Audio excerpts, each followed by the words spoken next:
Zero Childhood Cancer is Australia's national child cancer precision medicine program.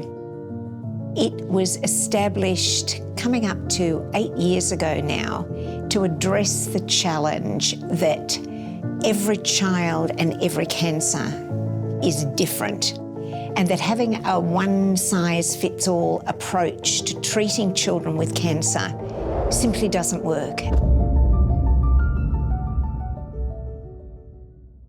Kaylee loves life. She's full of spunk. She keeps us on our toes, loves school, loves her friends, and is starting to really love every aspect of life. 2 weeks prior to diagnosis, we were in Fiji. They were loving kids club. We were loving life. We were doing normal things that normal families do.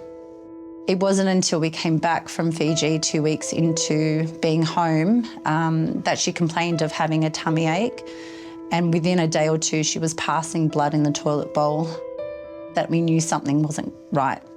We're very fortunate we've got a brilliant GP. I think he instinctively knew exactly what it was, sent us for some ultrasounds, and within an hour, we were back in his office and she was diagnosed with a stage 4 Wilms tumour. My first question to him was, would she be okay? And in other words, what I was asking was, will she survive?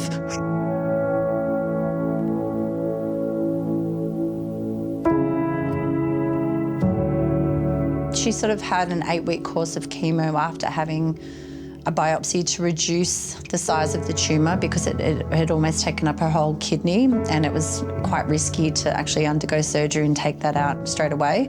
And then once Prof thought we were on top of it, we then underwent surgery and removed the tumour in the kidney. We maintained further chemotherapy just to ensure that we had got any residual cancer. We had a 3-month break where we returned to what is normal. But it wasn't until our routine 3-month check that we received the news from Prof that we had relapsed in the lungs. The risk of relapse is around 60% for her particular situation. So a 40% chance of cure. So it's less than half. I lost hope when I had the news. She had relapsed. I think that the hardest thing as a parent is not having answers. So it's been given news, but no direction as to how to move. The chance of success is not nearly as good when the disease comes back.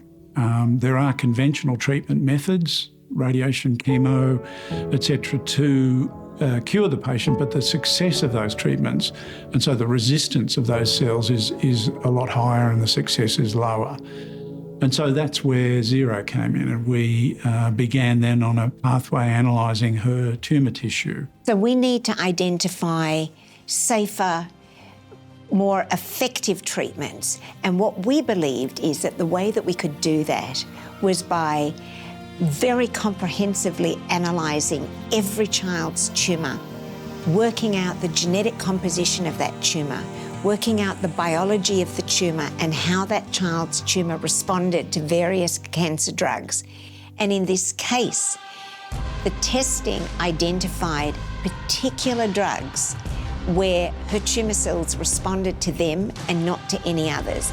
So we had been able to identify a personalised treatment for her that actually worked effectively in the clinic and changed the course of her disease. To this point now, I guess nearly 2 years or so since she stopped treatment, all treatment, we've not seen the cancer come back. Her wanting to go back to role playing, her wanting to ask questions about the outside world, her wanting to see when she could see her siblings next, her having the energy to interact with extended family, being able to walk without us pushing her in a pram. They were the most normal signs that we knew that we had our child back. In the original rollout of Zero, children needed to wait until they relapsed before they could be enrolled on Zero.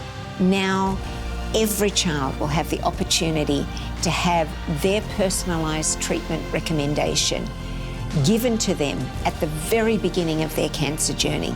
and making sure that they're getting the best possible treatment given that information. So to me, Xero in its simplest form is providing hope to families where hope didn't exist before. We have met families whose children didn't make it, and I hope moving forward that becomes not as big statistic and more people get to the cure rate like we are. We've made big strides with the Xero program, but we need to work harder and go further for Hayley and all the other new kids with high-risk cancer that comes to us. But it is reachable, it's a touchable endpoint, and until we get to that point, we won't stop.